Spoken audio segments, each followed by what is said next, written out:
पंजाबियों की राजधानी चंडीगढ़ विच माँ बोली पंजाबी किवें मर मुक रही है और किवें साडियां सरकारां साडे वारस ते जिहड़े कहिंदे ने पंजाब साडे सिर ते चलदा है वो खामोश ने।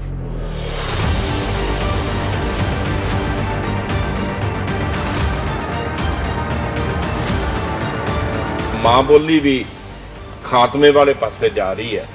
दुखांत बहुत वड्डा तुसीं नारे लाउंदे जे, संघर्ष करदे जे, हुण 23 च की ਉਹ ਅੰਗਰੇਜ਼ ਇਹੋ ਜਿਹੇ ਸਾਡੇ ਕੈਦੀਆਂ ਦਾ ਮੁੱਲ ਪਾ ਗਏ। ਅੱਜ ਤੱਕ ਅਸੀਂ ਉਸ ਦਾ ਭੋਗ ਰਹੇ ਹਾਂ। ਅੱਜ ਅੰਗਰੇਜ਼ੀ ਸਾਡੇ ਤੇ ਤੋਪੀ ਜਾ ਰਹੀ। ਅਸੀਂ ਕਹਿੰਦੇ ਹਾਂ ਅਸੀਂ 1947 ਚ ਆਜ਼ਾਦ ਹੋ ਗਏ ਜੀ, ਅੰਗਰੇਜ਼ਾਂ ਨੂੰ ਕੱਢਤਾ ਸੀ। ਕੱਢਿਆ ਵੀ ਪੰਜਾਬੀਆਂ ਨੇ ਹੀ ਹੈ, ਪਰ ਉਹ ਅੰਗਰੇਜ਼ ਐਸੀ ਅੰਗਰੇਜ਼ੀ ਥੋਪ ਕੇ ਗਏ ਸਾਡੇ ਤੇ। ਚਾਹੇ ਕਾਂਗਰਸ ਹੈ, BJP ਇਹਨਾਂ ਇਹ ਸਾਰੇ ਹੀ ਕਿਤੇ ਨਾ ਕਿਤੇ ਉਹੀ ਪੰਜਾਬੀ ਦਾ ਗਲਾ ਘੁੱਟਣ ਤੇ ਲੱਗੇ ਹੋਏ ਨੇ। सब तो पहलों 28 पंजाबी पिंड उजाड़े। वो उजड़े पिंडां दे लोग अज भी वो उजाड़े की चीस लैके तड़फ रहे हैं। ਇਹਨਾਂ ਨੂੰ ਵੀ ਸਮਝ ਆ ਗਈ ਵੀ ਪੰਜਾਬੀਆਂ ਨੂੰ ਨੱਪਣਾ ਕਿਵੇਂ ਹੈ। ਉਹ ਜਿਹੜੀ ਧੌਣ ਤੇ ਗੋਡਾ ਰੱਖਤਾ ਇਹਨਾਂ ਨੇ, ਉਹ ਮਾਂ ਬੋਲੀ ਤੇ ਰੱਖਤਾ। 1 ਨਵੰਬਰ 1966 ਨੂੰ ਜਦੋਂ ਚੰਡੀਗੜ੍ਹ ਫੁੱਲ ਵਾਂਗ ਉਸਰ ਗਿਆ, ਇੱਥੋਂ ਦੀ ਸਰਕਾਰੀ ਭਾਸ਼ਾ ਹੋਊਗੀ ਅੰਗਰੇਜ਼ੀ। ਪੰਜਾਬ ਦੇ ਮੁੱਖ ਮੰਤਰੀ ਭਗਵੰਤ ਸਿੰਘ ਮਾਨ ਨੇ ਪੰਜਾਬੀਆਂ ਨੂੰ ਅਪੀਲ ਕੀਤੀ 21 ਫਰਵਰੀ 2023 ਤੱਕ ਆਪਣੀਆਂ ਦੁਕਾਨਾਂ ਦੇ ਬਾਹਰ, ਆਪਣੀਆਂ ਕੰਪਨੀਆਂ ਦੇ ਬਾਹਰ ਤੇ ਜਿਹੜੇ ਕਾਰੋਬਾਰ ਕਰਦੇ ਨੇ ਉਹਨਾਂ ਦੇ ਬਾਹਰ ਪੰਜਾਬੀ ਭਾਸ਼ਾ ਵਿੱਚ ਬੋਰਡ ਲਾਏ ਜਾਣ। ਇਹ ਕੰਮ ਜ਼ਰੂਰ ਕਰ ਦਈਏ, ਜ਼ਿੰਮੇਵਾਰੀ ਜ਼ਰੂਰ ਨਿਭਾ ਦਈਏ ਕਿ ਸਭ ਤੋਂ ਪਹਿਲਾਂ ਪੰਜਾਬੀ ਦੇ ਵਿੱਚ ਸਾਡੇ ਸਕੂਲ ਦਾ ਨਾਮ, ਯੂਨੀਵਰਸਿਟੀ ਦਾ ਨਾਮ, ਕਿਸੇ ਤਹਿਸੀਲ ਦਾ ਨਾਮ, ਸ਼ਹਿਰ ਦਾ ਨਾਮ ਇਹ 21 ਫਰਵਰੀ ਤੱਕ ਲਿਖ ਦਈਏ। ਫਿਰ 21 ਫਰਵਰੀ ਤੋਂ ਬਾਅਦ ਫਿਰ ਜ਼ਿੰਮੇਵਾਰੀ ਯਾਦ ਸਰਕਾਰ ਨੂੰ ਕਰਾਉਣੀ ਪਊਗੀ, ਫਿਰ ਫਾਇਦਾ ਪਊਗਾ। सियासी लोग वोटां की गिनती मिनती देख रहे हैं और राजनीतिक पार्टियां भी ਉਹਦੇ ਵਿੱਚ शामिल है। पंजाबी नूं किसी ना किसी रूप च कुछ लोग भंडदे भी है ਤੇ ਪ੍ਰਸ਼ੰਸਾ ਵੀ ਕਰਦੇ। ਅਸੀਂ ਕੈਪਟਨ ਦੀ ਉਹ ਮਿਸਾਲਾਂ ਦੇ ਸਕਦੇ ਹਾਂ। ਕੈਪਟਨ ਨੇ ਜਦੋਂ ਸਹੁੰ ਚੁੱਕੀ ਉਹਨੇ ਅੰਗਰੇਜ਼ੀ ਚੁੱਕੀ, ਫਿਰ ਅੰਗਰੇਜ਼ੀ ਦੀ ਪ੍ਰਸ਼ੰਸਾ ਕਰਨ ਲੱਗਿਆ ਤੇ ਪੰਜਾਬੀ ਨੂੰ ਜਦੋਂ ਉਸਨੇ ਭੰਡਿਆ ਇੱਥੋਂ ਤੱਕ ਭੰਡ ਦਿੱਤਾ ਕਿ ਪੰਜਾਬੀ ਪੜ੍ਹ ਕੇ ਤਾਂ ਤੁਸੀਂ ਘੱਗਰ ਨਹੀਂ ਪਾਰ ਕਰ ਸਕਦੇ। ਤੇ ਇਸ ਤੋਂ ਵੱਡਾ ਦੁਖਾਂਤ ਹੋਰ ਕੀ ਹੋਊਗਾ। ਆਜ਼ਾਦੀ ਤੋਂ ਇੰਨੇ ਸਾਲਾਂ ਬਾਅਦ ਵੀ ਉੱਥੇ ਕਿਸੇ ਸਰਕਾਰ ਨੂੰ ਜਾਂ ਕਿਸੇ ਮੁੱਖ ਮੰਤਰੀ ਨੂੰ ਇਹ ਕਹਿਣਾ ਪੈ ਰਿਹਾ ਹੈ ਕਿ ਪੰਜਾਬ ਦੇ ਵਿੱਚ ਪੰਜਾਬੀ ਲਾਗੂ ਕਰੋ, ਤਾਂ ਮੈਂ ਕਹਿੰਦਾ ਪਿਛਲੀਆਂ ਸਰਕਾਰਾਂ ਨੂੰ ਤਾਂ ਨੱਕ ਡੋਬ ਕੇ ਮਰ ਜਾਣਾ ਚਾਹੀਦਾ ਹੈ। ਜਦੋਂ ਅਸੀਂ ਕਿਸੇ ਬੱਚੇ ਦੇ ਸਾਹਮਣੇ ਕੋਈ ਚੀਜ਼ ਲੈ ਕੇ ਹੀ ਨਹੀਂ ਆਵਾਂਗੇ, ਜਿਹੜੀ ਚੀਜ਼ ਉਸ ਨੂੰ ਅਸੀਂ ਦੇਵਾਂਗੇ ਉਹ ਉਸੇ ਨੂੰ ਹੀ ਆਪਣੇ ਸਮਝ ਕੇ ਉਸ ਨੂੰ ਅਡਾਪਟ ਕਰ ਲੂਗਾ। ਇਸੇ ਤਰ੍ਹਾਂ ਸਾਡੇ ਜਿਹੜੇ ਪੰਜਾਬੀ ਲੋਕ ਆ ਜਾਂ ਦੁਕਾਨਦਾਰ ਆ ਉਹਨਾਂ ਨਾਲ ਵੀ ਇਹੀ ਕੁਝ ਹੋਇਆ ਕਿ ਸਾਡਾ ਇਹ ਦੁਖਾਂਤ ਹੈ ਵੀ ਬੱਚਿਆਂ ਨੂੰ ਇੱਕ ਇਹੋ ਜਿਹਾ ਮਾਨਸਿਕਤਾ ਬਣਾਤੀ ਵੀ ਤੁਸੀਂ 10ਵੀਂ ਕਰੋ ਤੇ ਬਾਹਰ ਜਾਓ। ਇੱਥੇ ਤੱਕ ਸਾਡੇ ਮੰਤਰੀ ਤੱਕ ਇਹ ਗੱਲਾਂ ਕਹਿ ਰਹੇ ਨੇ। ਪਰ ਮੈਂ ਭਗਵੰਤ ਮਾਨ ਨੂੰ ਵੀ ਅਪੀਲ ਕਰਾਂਗਾ ਵੀ ਪਹਿਲਾਂ ਉਹਨਾਂ ਦੇ MP ਜਿਹੜੇ ਚਾਹੇ ਰਾਘਵ ਚੱਡਾ ਜੀ ਹੈ ਚਾਹੇ ਹੋਰ ਹੈ, ਉਹਦਾ ਉੱਥੇ ਹਿੰਦੀ 'ਚ ਲੈ ਕੇ ਬੋਰਡ ਖੜਦੇ ਆ। ਪੰਜਾਬ ਦਾ MP ਹੋਵੇ ਹਿੰਦੀ 'ਚ ਬੋਰਡ ਲੈ ਕੇ ਖੜੇ। ਜਦੋਂ ਸਿਆਸੀ ਲੋਕ ਜਿਹੜੇ ਨੇ ਤੁਹਾਨੂੰ ਸਪੋਰਟ ਨਹੀਂ ਕਰਨਗੇ, ਸਿਆਸੀ ਮੁੱਦਾ ਹੱਲ ਕਿਵੇਂ ਹੋਊਗਾ। सियासी लोग वोटां की गिनती मिनती देख रहे हैं। पंजाबी नूं किसी ना किसी रूप च कुछ लोग भंडदे भी है। ਕਿ ਬੱਚੇ ਤੁਹਾਡੇ ਪੰਜਾਬੀ ਪੜ੍ਹਨ ਤੋਂ ਵੀ ਕੁਤਰਾਉਂਦੇ ਨੇ। ਕੁਤਰਾਉਂਦੇ ਕਿਉਂ ਨੇ? ਇਹ ਨਹੀਂ ਵੀ ਉਹਨਾਂ ਦਾ ਦਿਲ ਨਹੀਂ ਕਰਦਾ, ਮਾਹੌਲ ਇੱਦਾਂ ਦਾ ਉਹਨਾਂ ਨੂੰ ਲੱਗਦਾ ਇਸ ਮਾਹੌਲ 'ਚ ਜੇ ਇਹ ਪੰਜਾਬੀ ਬੋਲੀ ਤਾਂ ਅਸੀਂ ਤੇ ਹੋਰ ਹੀ ਕੁਛ ਲੱਗਾਂਗੇ। ਫਿਰ ਕਿਤੇ ਲੱਗਦਾ ਨਹੀਂ ਵੀ ਚੰਡੀਗੜ੍ਹ ਰਹਿ ਕੇ ਤੁਸੀਂ ਬੜਾ ਕੁਛ ਗਵਾ ਲਿਆ। ਜਦੋਂ ਕੋਈ ਸਾਨੂੰ ਵੇਖਦਾ ਪੰਜਾਬ ਦੀ ਰਾਜਧਾਨੀ ਤਾਂ ਹੈ ਹੀ ਨਹੀਂ, ਕਿਉਂਕਿ ਪੰਜਾਬੀ ਮਾਂ ਬੋਲੀ ਨਹੀਂ ਇੱਥੇ। ਪਰ ਮੈਂ ਕਹਿੰਦਾ ਵੀ ਸਭ ਤੋਂ ਵੱਡਾ ਫੈਸਲਾ ਇਹ ਲਓ ਵੀ ਇਹ ਜਿੱਥੇ ਤੁਸੀਂ ਬੈਠ ਕੇ ਫੈਸਲਾ ਲਓ ਤਾਂ ਇੱਥੇ ਪੰਜਾਬੀ ਕਰੋ। ਇੱਥੇ ਜਿਹੜੇ ਤੁਹਾਡੇ ਅਫਸਰ ਹੈ, ਤੁਹਾਡੇ ਸਾਰੇ ਸੈਕਟਰੀ ਹੈ, ਉਹ ਪੰਜਾਬੀ 'ਚ ਲਿਖਦੇ ਨਹੀਂ। ਉਹ ਸਾਰੀਆਂ ਗੱਲਾਂ ਅੰਗਰੇਜ਼ੀ ਚੱਲ ਰਹੀਆਂ। ਤੁਹਾਡੀ ਸੈਂਟਰ ਤੋਂ ਸਾਰੇ ਅੰਗਰੇਜ਼ੀ ਦੇ ਪੱਤਰ ਵਿਹਾਰ ਚੱਲ ਰਹੇ ਆ।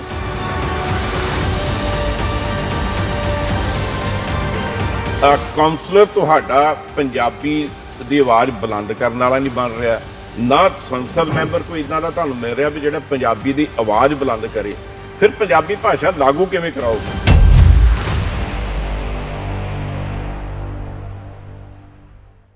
ਚੰਡੀਗੜ੍ਹ ਨੂੰ ਪੰਜਾਬ ਦੀ ਰਾਜਧਾਨੀ ਕਿਹਾ ਜਾਵੇ ਜਾਂ ਪੰਜਾਬ ਦਾ ਦੁਖਾਂਤ, ਇਹਦਾ ਫੈਸਲਾ ਤੁਸੀਂ ਇਹ ਡਿਬੇਟ ਸੁਣਨ ਤੋਂ ਬਾਅਦ ਖੁਦ ਕਰ ਲਿਓ। ਪਰ ਅੱਜ ਗੱਲ ਕਰਾਂਗੇ ਪੰਜਾਬੀਆਂ ਦੀ ਰਾਜਧਾਨੀ ਚੰਡੀਗੜ੍ਹ ਵਿੱਚ ਮਾਂ ਬੋਲੀ ਪੰਜਾਬੀ ਕਿਵੇਂ ਮਰ ਮੁੱਕ ਰਹੀ ਹੈ, ਔਰ ਕਿਵੇਂ ਸਾਡੀਆਂ ਸਰਕਾਰਾਂ, ਸਾਡੇ ਵਾਰਸ ਤੇ ਜਿਹੜੇ ਕਹਿੰਦੇ ਨੇ ਪੰਜਾਬ ਸਾਡੇ ਸਿਰ ਤੇ ਚੱਲਦਾ ਹੈ, ਉਹ ਖਾਮੋਸ਼ ਨੇ। ਗੱਲ ਕਰਾਂਗੇ ਉਹਨਾਂ ਨਾਲ ਜਿਹੜੇ ਮਾਂ ਬੋਲੀ ਪੰਜਾਬੀ ਨੂੰ ਜਿਉਂਦਾ ਰੱਖਣ ਲਈ ਕੋਸ਼ਿਸ਼ ਕਰਦੇ ਨੇ, ਨਾਅਰੇ ਲਾਈਏ, ਆਵਾਜ਼ ਬੁਲੰਦ ਕਰੀਏ ਤੇ ਆਪਣੀ ਮਾਂ ਬੋਲੀ ਨੂੰ ਬਚਾਈਏ। ਚੰਡੀਗੜ੍ਹ ਪੰਜਾਬੀ ਮੰਚ ਔਰ ਪੰਜਾਬੀ ਮੰਚ ਦੇ ਪ੍ਰਧਾਨ ਸੁਖਜੀਤ ਸਿੰਘ ਹੱਲੋ ਮਾਜਰਾ, ਮੰਚ ਦੇ ਜਨਰਲ ਸਕੱਤਰ ਕਾਮਰੇਡ ਦੇਵੀਦਿਆਲ ਸ਼ਰਮਾ ਜੀ ਤੇ ਮੰਚ ਦੇ ਇੱਕ ਨੌਜਵਾਨ ਸਕੱਤਰ ਗੁਰਪ੍ਰੀਤ ਸੋਮਲ ਅੱਜ ਸਾਡੇ ਸਟੂਡੀਓ 'ਚ ਨੇ। ਤਿੰਨਾਂ ਨਾਲ ਗੱਲ ਕਰਾਂਗੇ। ਗੱਲ ਕੀ ਕਰਾਂਗੇ, ਮਨ ਹੀ ਫਰੋਲਾਂਗੇ। ਸੁਖਜੀਤ ਜੀ, ਸਾਲ 2022 ਇਹ ਵੀ ਖਤਮ ਹੋ ਰਿਹਾ ਤੇ ਮਾਂ ਬੋਲੀ ਵੀ ਖਾਤਮੇ ਵਾਲੇ ਪਾਸੇ ਜਾ ਰਹੀ ਹੈ। ਦੁਖਾਂਤ ਬਹੁਤ ਵੱਡਾ, ਤੁਸੀਂ ਨਾਅਰੇ ਲਾਉਂਦੇ ਜੇ, ਸੰਘਰਸ਼ ਕਰਦੇ ਜੇ, ਹੁਣ 23 'ਚ ਕੀ ਕਰੋਗੇ? ਸੰਘਰਸ਼ ਹੀ ਕਰਾਂਗੇ, ਸਾਡੇ ਕੋਲ ਸੰਘਰਸ਼ ਹੀ ਰਹਿ ਗਿਆ ਜੀ, ਔਰ ਅਸੀਂ ਸੰਘਰਸ਼ ਕਰਾਂਗੇ। ਔਰ ਸਾਡਾ ਜਿਹੜਾ ਪੰਜਾਬੀ ਮੰਚ ਦਾ ਇਹੀ ਹੈ ਵੀ ਜਿੱਥੇ ਸਰਕਾਰਾਂ ਨੂੰ, ਪ੍ਰਸ਼ਾਸਨ ਨੂੰ ਅਸੀਂ ਉਹਨਾਂ ਦਾ ਪਿੱਟ ਸਿਆਪਾ ਕਰਦੇ ਹਾਂ, ਉੱਥੇ ਲੋਕਾਂ ਨੂੰ ਵੀ ਜਗਾ ਰਹੇ ਹਾਂ।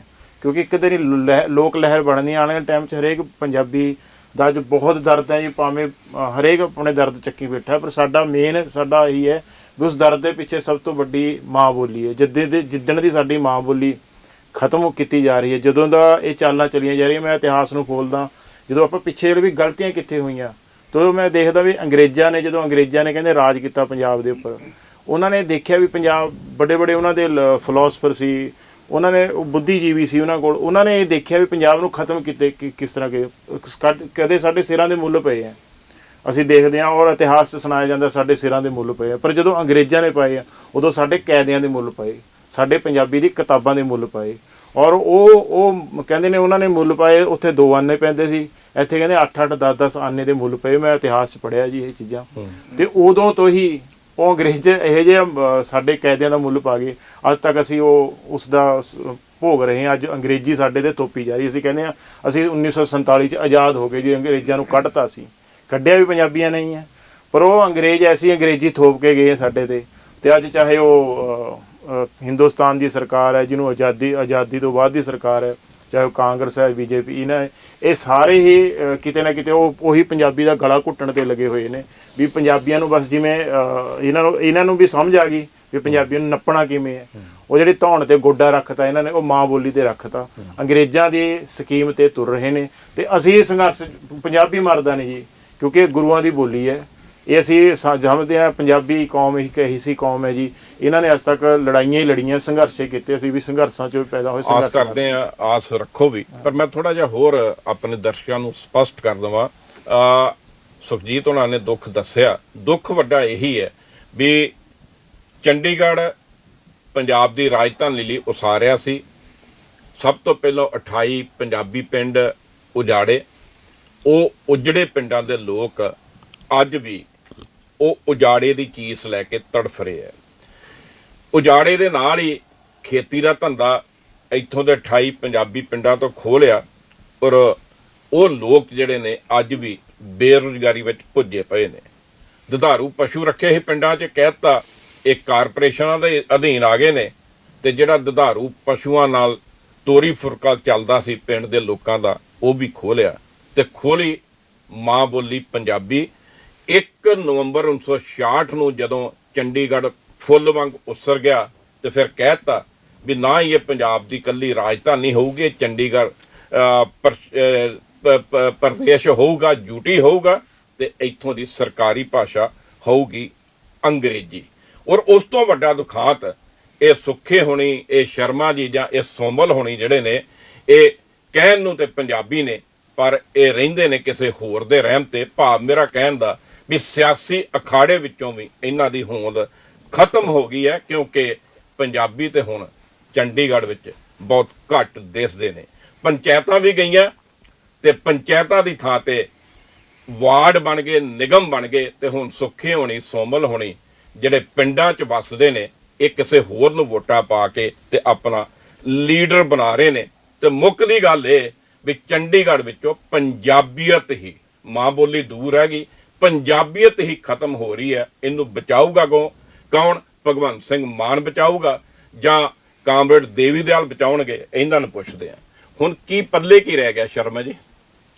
ਪਹਿਲੀ ਗੱਲ ਤਾਂ ਇਹ ਹੈ ਜੀ ਕਿ ਮੈਂ ਸਮਝਦਾ ਕਿ ਪੰਜਾਬੀ ਮਰ ਨਹੀਂ ਰਹੀ। ਪੰਜਾਬੀ ਲਈ ਸੰਕਟ ਬੜੇ ਵੱਡੇ ਆ। ਸੰਕਟ ਇਸ ਗੱਲ ਦੇ ਵੀ ਹੈ ਕਿ ਜਿਹੜੀਆਂ ਸਰਕਾਰਾਂ ਹੈ, ਭਾਵੇਂ ਉਹ ਕੇਂਦਰ 'ਚ ਹੈ ਭਾਵੇਂ ਉਹ ਸੂਬਿਆਂ ਦੇ ਵਿੱਚ ਹੈ, ਉਹਨਾਂ ਦੀ ਜਿਹੜੀ ਮਾਨਸਿਕਤਾ ਬਣੀ ਆ ਉਹ ਅੰਗਰੇਜ਼ੀ ਦੀ ਹੀ ਮਾਨਸਿਕਤਾ ਹੈ। ਉਹ ਸਮਝਦੇ ਆ ਕਿ ਦੇਸ਼ ਨੂੰ ਚਲਾਉਣ ਲਈ ਅੰਗਰੇਜ਼ੀ ਹੀ ਐਸੀ ਚੀਜ਼ ਹੈ ਜਿੱਥੇ ਸਾਡੇ ਬੱਚੇ ਤੇ ਉਹਨਾਂ ਦਾ ਭਵਿੱਖ ਜਿਹੜਾ ਹੈਗਾ ਉਹ ਚੰਗਾ ਹੋਏਗਾ ਤੇ ਉੱਜਲ ਹੋਏਗਾ। ਸੋਮਲ ਜੀ, ਤੁਸੀਂ ਚੰਡੀਗੜ੍ਹ 'ਚ ਨਾਅਰੇ ਲਾਉਂਦੇ ਜੇ ਪੰਜਾਬੀ ਭਾਸ਼ਾ ਦੇ। ਇੱਕ ਹੋਰ ਬਹੁਤ ਵੱਡਾ ਦੁਖਾਂਤ ਸਾਹਮਣੇ ਆ ਗਿਆ। ਪੰਜਾਬ ਸਰਕਾਰ ਨੇ, ਪੰਜਾਬ ਦੇ ਮੁੱਖ ਮੰਤਰੀ ਭਗਵੰਤ ਸਿੰਘ ਮਾਨ ਨੇ ਪੰਜਾਬੀਆਂ ਨੂੰ ਅਪੀਲ ਕੀਤੀ 21 ਫਰਵਰੀ 2023 ਤੱਕ ਆਪਣੀਆਂ ਦੁਕਾਨਾਂ ਦੇ ਬਾਹਰ, ਆਪਣੀਆਂ ਕੰਪਨੀਆਂ ਦੇ ਬਾਹਰ ਤੇ ਜਿਹੜੇ ਕਾਰੋਬਾਰ ਕਰਦੇ ਨੇ ਉਹਨਾਂ ਦੇ ਬਾਹਰ ਪੰਜਾਬੀ ਭਾਸ਼ਾ ਵਿੱਚ ਬੋਰਡ ਲਾਏ ਜਾਣ। ਤੇ ਇੱਕ ਸਰਕਾਰ ਨੇ ਅਲਟੀਮੇਟਮ ਵੀ ਦੇ ਦਿੱਤਾ, ਜੇ ਪੰਜਾਬੀਓ 21 ਫਰਵਰੀ 2023 ਤੱਕ ਤੁਸੀਂ ਆਪਣੇ ਦੁਕਾਨਾਂ ਦੇ ਬਾਹਰ ਪੰਜਾਬੀ ਭਾਸ਼ਾ 'ਚ ਬੋਰਡ ਨਾ ਲਿਖੇ ਜਾਂ ਸਿੱਧੇ ਰੂਪ 'ਚ ਤੁਸੀਂ ਪੰਜਾਬੀ ਨੂੰ ਸਮਰਪਿਤ ਨਾ ਹੋਏ ਤੇ ਤੁਹਾਨੂੰ ਜੁਰਮਾਨੇ ਠੋਕਾਂਗੇ। ਹੁਣ ਪੰਜਾਬੀਆਂ ਉੱਪਰ ਪੰਜਾਬੀ ਭਾਸ਼ਾ ਲਾਗੂ ਕਰਨ ਲਈ ਜੁਰਮਾਨੇ ਲਾਉਣੇ ਪੈਣਗੇ। ਪੰਜਾਬੀ ਇੰਨੇ ਕਿਤੇ ਉਰੇ ਪਰੇ ਹੋ ਗਏ ਨੇ ਵੀ ਆਪਣੀ ਮਾਂ ਬੋਲੀ ਨੂੰ ਭੁੱਲਦੇ ਜਾ ਰਹੇ ਆ। ਦੇਖੋ ਜੀ, ਬਿਲਕੁਲ ਭਗਵੰਤ ਮਾਨ ਜੀ ਨੇ ਜਿਹੜੀ ਗੱਲ ਕਹੀ ਆ, ਅਸੀਂ ਉਹਦਾ ਸਵਾਗਤ ਕਰਦੇ ਹਾਂ। ਪੰਜਾਬੀ ਮੰਚ ਉਹਦਾ ਸਵਾਗਤ ਕਰਦਾ ਹੈ। ਤੇ ਇਸ ਤੋਂ ਵੱਡਾ ਦੁਖਾਂਤ ਹੋਰ ਕੀ ਹੋਊਗਾ? ਆਜ਼ਾਦੀ ਤੋਂ ਇੰਨੇ ਸਾਲਾਂ ਬਾਅਦ ਵੀ ਜਿਸ ਪੰਜਾਬ ਦੇ ਵਿੱਚ ਪੰਜਾਬ ਹਤੈਸ਼ੀ ਸਰਕਾਰਾਂ ਰਹੀਆਂ, ਪੰਜਾਬ ਦੇ ਲੋਕਾਂ ਦੇ ਆਪਣੇ ਨੁਮਾਇੰਦੇ ਚੁਣੇ ਹੋਏ ਰਹੇ, ਭਾਵੇਂ ਉਹ ਅਕਾਲੀ ਰਹੇ ਹੋਣ ਭਾਵੇਂ ਉਹ ਕਾਂਗਰਸੀ ਰਹੇ ਹੋਣ, ਜੇ ਅੱਜ ਵੀ ਉੱਥੇ ਕਿਸੇ ਸਰਕਾਰ ਨੂੰ ਜਾਂ ਕਿਸੇ ਮੁੱਖ ਮੰਤਰੀ ਨੂੰ ਇਹ ਕਹਿਣਾ ਪੈ ਰਿਹਾ ਹੈ ਕਿ ਪੰਜਾਬ ਦੇ ਵਿੱਚ ਪੰਜਾਬੀ ਲਾਗੂ ਕਰੋ, ਤਾਂ ਮੈਂ ਕਹਿੰਦਾ ਪਿਛਲੀਆਂ ਸਰਕਾਰਾਂ ਨੂੰ ਤਾਂ ਨੱਕ ਡੋਬ ਕੇ ਮਰ ਜਾਣਾ ਚਾਹੀਦਾ ਹੈ ਕਿ ਆਪਣੇ ਸੂਬੇ ਦੇ ਵਿੱਚ ਆਪਣੇ ਲੋਕਾਂ ਨੂੰ ਪੰਜਾਬੀ ਲਾਗੂ ਕਰਵਾਉਣ ਵਾਸਤੇ ਅਪੀਲਾਂ ਕੀਤੀਆਂ ਜਾ ਰਹੀਆਂ ਤੇ ਅਲਟੀਮੇਟਮ ਦਿੱਤੇ ਜਾ ਰਹੇ ਆ ਕਿ ਜੇ ਤੁਸੀਂ ਨਹੀਂ ਲਾਗੂ ਕੀਤੀ। ਜਿਹੜੇ ਪੰਜਾਬੀ ਆਪਣੀਆਂ ਦੁਕਾਨਾਂ ਤੇ ਪੰਜਾਬੀ 'ਚ ਬੋਰਡ ਨਹੀਂ ਲਾਉਂਦੇ ਉਹਨਾਂ ਨੂੰ ਕੀ ਕਹੋਗੇ? ਉਹਨਾਂ ਨੂੰ ਵੀ ਮੈਂ ਬਿਲਕੁਲ ਕਹਾਂਗਾ ਜੀ, ਕਿਉਂਕਿ ਇੱਕ ਸੋਚੀ ਸਮਝੀ ਸਾਜ਼ਿਸ਼ ਦੇ ਤਹਿਤ ਜਦੋਂ ਅਸੀਂ ਕਿਸੇ ਬੱਚੇ ਦੇ ਸਾਹਮਣੇ ਕੋਈ ਚੀਜ਼ ਲੈ ਕੇ ਹੀ ਨਹੀਂ ਆਵਾਂਗੇ, ਜਿਹੜੀ ਚੀਜ਼ ਉਸ ਨੂੰ ਅਸੀਂ ਦਵਾਂਗੇ ਉਹ ਉਸੇ ਨੂੰ ਹੀ ਆਪਣੇ ਸਮਝ ਕੇ ਉਸ ਨੂੰ ਅਡਾਪਟ ਕਰ ਲੂਗਾ। ਇਸੇ ਤਰ੍ਹਾਂ ਸਾਡੇ ਜਿਹੜੇ ਪੰਜਾਬੀ ਲੋਕ ਆ ਜਾਂ ਦੁਕਾਨਦਾਰ ਆ, ਉਹਨਾਂ ਨਾਲ ਵੀ ਇਹੀ ਕੁਝ ਹੋਇਆ। ਜਦੋਂ ਹੌਲੀ ਹੌਲੀ ਪੰਜਾਬ ਦੇ ਵਿੱਚੋਂ ਪੰਜਾਬੀ ਖਤਮ ਕਰਦੇ ਚਲੇ ਗਏ ਤੇ ਉਹਨਾਂ ਨੂੰ ਇੱਕ ਸਬਜ਼ ਬਾਗ ਦਿਖਾਇਆ ਗਿਆ ਕਿ ਜੇ ਤੁਸੀਂ ਮਾਡਰਨ ਬਣਨਾ ਹੈ, ਜੇ ਤੁਸੀਂ ਇੱਕ ਵਧੀਆ ਤਰੀਕੇ ਨਾਲ ਦੇਖਣਾ ਹੈ, ਤੁਸੀਂ ਕਹਿ ਲਓ ਕਿ ਇਨਸਾਨ ਦਿਸਣਾ, ਤਾਂ ਤੁਹਾਨੂੰ ਇਹ ਲੈਂਗੁਏਜ, ਤੁਹਾਨੂੰ ਇੰਗਲਿਸ਼ ਲੈਂਗੁਏਜ ਜ਼ਿਆਦਾ ਵਧੀਆ ਤਰੀਕੇ ਦੇ ਨਾਲ ਤੁਹਾਨੂੰ ਦੱਸੂਗੀ। ਪਰ ਇਹ ਦੁਖਾਂਤ ਇਹ ਆ ਕਿ ਜੇ ਅਸੀਂ ਪੰਜਾਬੀ ਆ ਤਾਂ ਸਾਡਾ ਪਹਿਲਾ ਫਰਜ਼ ਇਹ ਬਣ ਜਾਂਦਾ ਹੈ ਕਿ ਅਸੀਂ ਆਪਣੇ ਪੰਜਾਬੀ ਦੇ ਵਿੱਚ ਪਹਿਲਾਂ ਬੋਰਡ ਲਿਖੀਏ, ਭਾਵੇਂ ਕਿ ਸਾਡੇ ਸੂਬੇ ਦੇ ਵਿੱਚ ਹੋਰ ਪ੍ਰਦੇਸ਼ਾਂ ਤੋਂ ਵੀ ਆ ਕੇ ਲੋਕ ਕੰਮ ਕਰਦੇ ਆ, ਅਸੀਂ ਹੋਰ ਵੀ ਭਾਸ਼ਾਵਾਂ ਨੂੰ ਨਾਲ ਲੈ ਕੇ ਚੱਲੀਏ, ਪਰ ਪਹਿਲ ਦੇ ਆਧਾਰ ਤੇ ਸਾਨੂੰ ਚਾਹੀਦਾ ਹੈ ਕਿ ਅਸੀਂ ਪੰਜਾਬੀ ਦੇ ਵਿੱਚ ਹੀ ਆਪਣੇ ਬੋਰਡ ਲਾਈਏ ਤੇ ਪੰਜਾਬੀ ਦੇ ਵਿੱਚ ਹੀ ਗੱਲ ਕਰੀਏ। ਸੁਖਜੀਤ ਜੀ, ਤੁਸੀਂ ਪਿੰਡ ਹੱਲੋ ਮਾਜਰਾ ਦੇ ਸਰਪੰਚ ਵੀ ਰਹੇ ਜੇ, ਤੁਹਾਡੇ ਪਿੰਡ ਮੇਰਾ ਗੇੜਾ ਲੱਗਦਾ ਰਹਿੰਦਾ।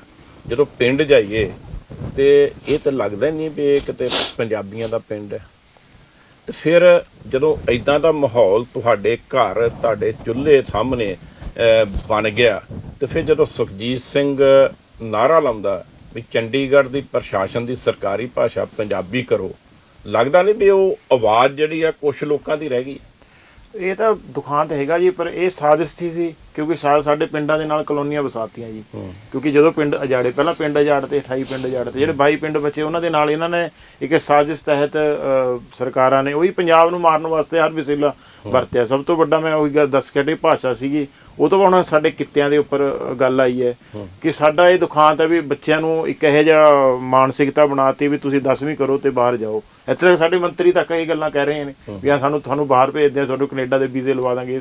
ਮਤਲਬ ਕਿ ਇਹ ਚੀਜ਼ਾਂ ਬਣਾਤੀਆਂ। ਉਹ ਜਿਹੜਾ ਸਾਡਾ ਕੰਮਕਾਰ ਸੀ, ਕਿੱਤੇ ਸੀ ਸਾਡੇ, ਖੇਤੀਬਾੜੀ ਆ, ਦੁੱਧ ਉਹ ਖੋਲੇ, ਤੇ ਉਹ ਤੋਂ ਬਾਅਦ ਕਲੋਨੀਆਂ ਵਸਾਤੀਆਂ ਨਾਲ। ਜਿਹੜੀ ਤੁਸੀਂ ਗੱਲ ਕਰੇ ਆਬਾਦੀ ਵੱਧ ਗਈ, ਇਹ ਪੰਜਾਬ ਦਾ ਹੀ ਬਣਦਾ ਜਾ ਰਿਹਾ ਜੀ। ਚੰਡੀਗੜ੍ਹ ਵੀ ਇਹ ਇੱਕ ਮਾਹੌਲ ਕ੍ਰੀਏਟ ਕੀਤਾ ਜਾ ਰਿਹਾ ਵੀ ਕੱਲ ਨੂੰ ਪੰਜਾਬੀ ਕਿਤੇ ਕਹਿਣ ਨਾ ਵੀ ਤੁਹਾਡੀ ਮਾਂ ਬੋਲੀ ਪੰਜਾਬੀ ਇੱਥੇ ਕਿਵੇਂ ਕਿਉਂ ਲਾਗੂ ਕਰੇ। ਅੱਜ ਅਸੀਂ ਉਸ ਜਗ੍ਹਾ ਤੇ ਖੜ ਚੁੱਕੇ ਹਾਂ ਜੀ। ਜਾ ਕੇ ਜਦੋਂ ਅਸੀਂ ਸਰਕਾਰਾਂ ਕੋਲ ਜਾ ਕੇ ਕਹਿੰਦੇ ਵੀ, ਕਿਉਂਕਿ ਸਰਕਾਰੀ ਜਿੰਨੇ ਨੁਮਾਇੰਦੇ ਆਉਂਦੇ, MP ਹੈ ਚਾਹੇ ਕੋਈ ਵੀ ਸਾਡੇ ਕੋਲ ਵੋਟਾਂ ਮੰਗਣ ਆਉਂਦਾ ਹੈ, ਉਹ ਕਹਿੰਦਾ ਜ਼ਰੂਰ ਹੈ ਵੀ ਤੁਹਾਡੀ ਮੰਗ ਜਾਇਜ਼ ਹੈ, ਪਰ ਜਦੋਂ ਉਹਨੂੰ ਵੋਟਾਂ ਦਿਖਦੀਆਂ ਹੈ ਵੀ ਵੋਟਾਂ ਤਾਂ ਜ਼ਿਆਦਾ ਹੁਣ ਦੂਈਆਂ ਹੋ ਗਈਆਂ, ਤੇ ਉਸ ਪਾਸੇ ਉਹ ਕਿਤੇ ਨਾ ਕਿਤੇ ਸਾਡੀ ਗੱਲ ਨੂੰ ਅਣਗੌਲਿਆ ਕਰਦਾ ਜੀ। ਅੱਜ ਵੀ ਸਾਡੀ ਕਿਰਨ ਖੇਰ ਨੇ ਵੀ ਸਾਡੇ ਮੰਚ ਤੇ ਆ ਕੇ ਤੁਹਾਡੇ ਸਾਹਮਣੇ ਕਿਹਾ ਵੀ ਹਾਂ ਇੱਥੇ ਪੰਜਾਬੀ ਲਾਗੂ ਹੋਣੀ ਚਾਹੀਦੀ, ਪਰ ਉਹਦੇ ਵੀ 10 ਸਾਲ ਬੀਤਣੇ ਵਾਲੇ ਹੋ ਗਏ, ਪਰ ਉਹਨੂੰ ਕੋਈ ਯਾਦ ਚੇਤੇ ਨਹੀਂ, ਉਹਦਾ ਦਿਮਾਗ 'ਚ ਨਹੀਂ ਆਇਆ, ਕਿਉਂਕਿ ਉਹਨੂੰ ਵੋਟਾਂ ਦਾ ਆਪਣਾ ਫਿਕਰ ਹੈ।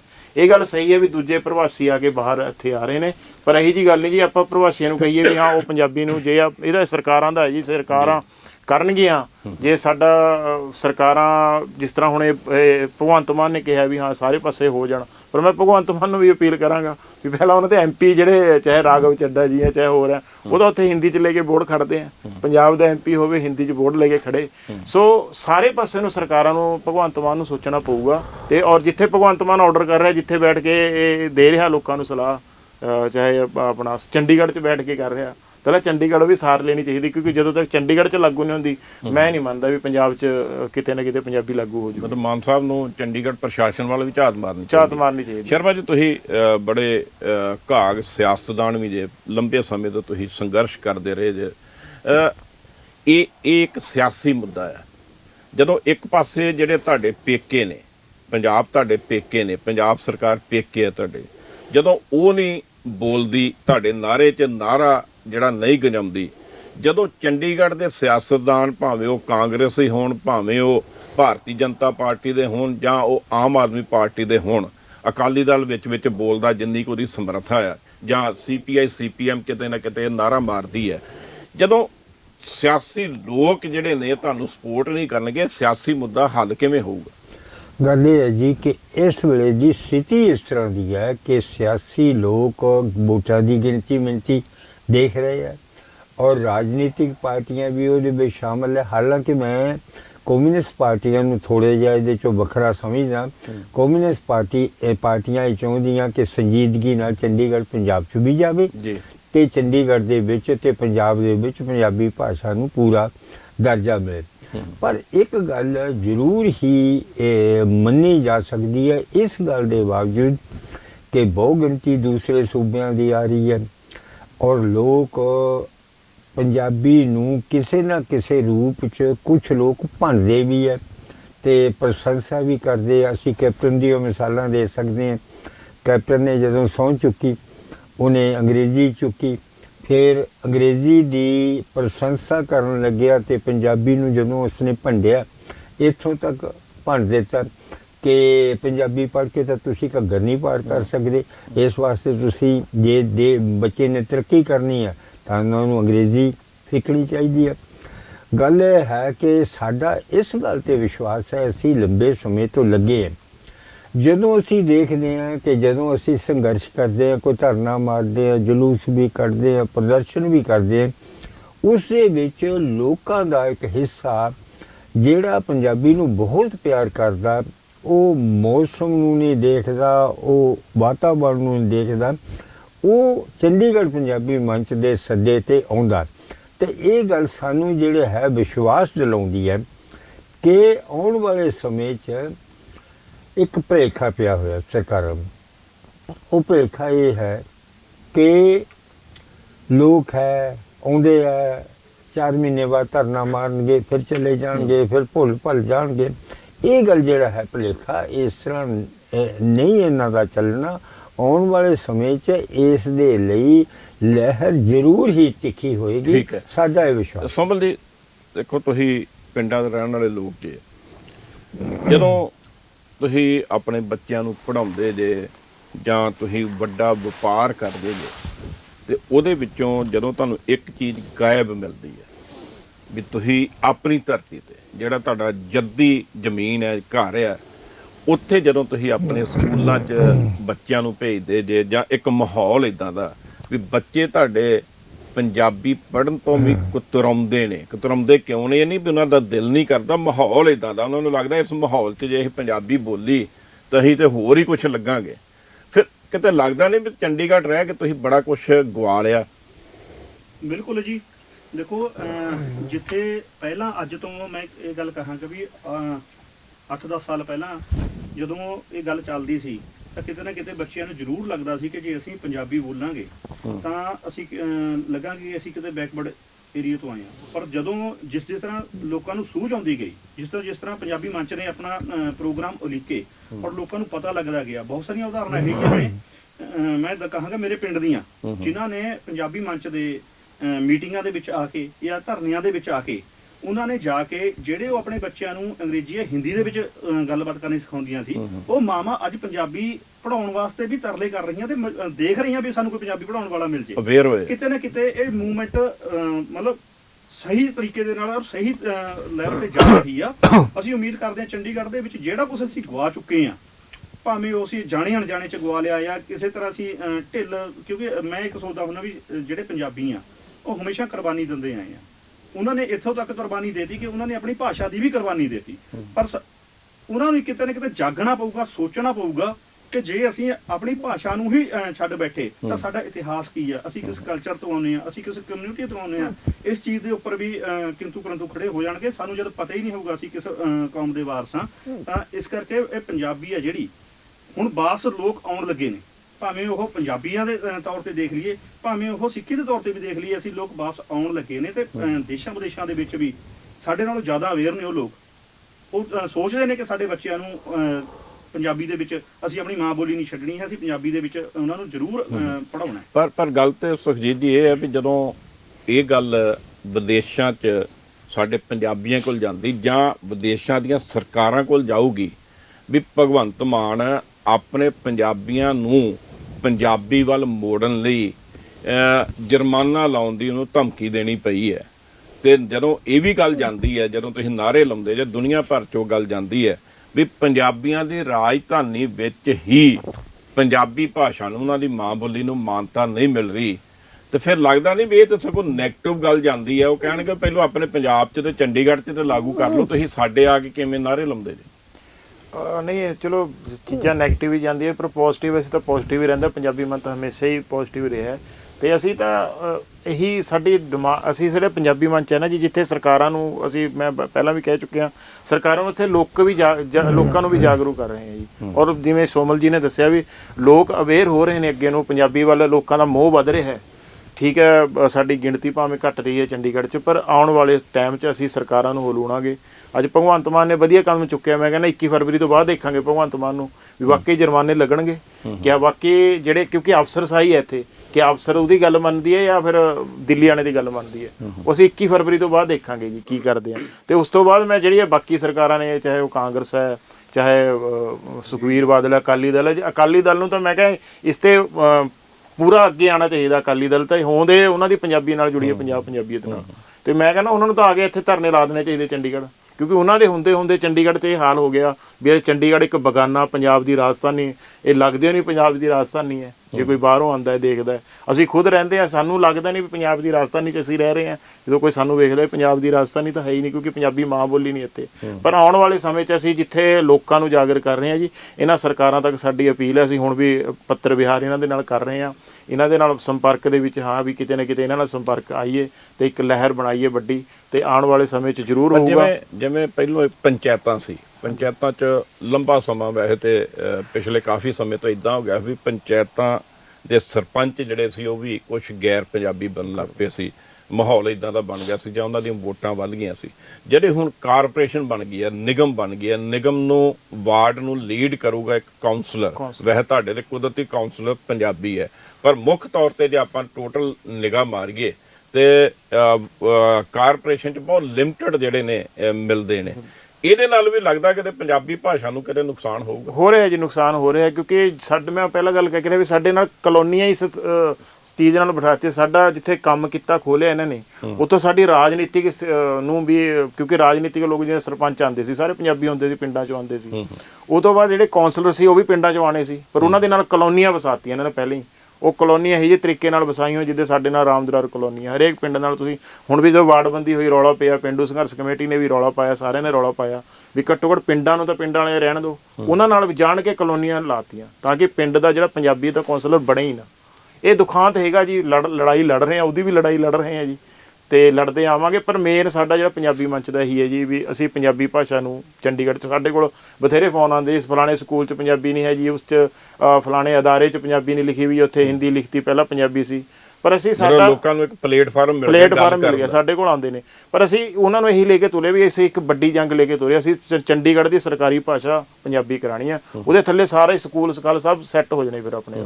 ਕਿਉਂਕਿ ਇਸ ਟਾਈਮ ਅਸੀਂ ਬਹੁਤ ਇਸ ਦੁਖਾਂਤ 'ਚ ਆ ਵੀ ਕਿਤੇ ਹੈ ਹੀ ਨਹੀਂ ਪੰਜਾਬੀ, ਸਕੂਲਾਂ 'ਚ ਤਾਂ ਖਤਮ ਹੀ ਹੈ ਜੀ। ਤੁਸੀਂ ਤਾਂ ਇਸ ਦੇ ਸਰਵੇ ਵੀ ਕਰੇ, ਤੁਸੀਂ ਤਾਂ ਗਏ ਵੀ ਹੈ।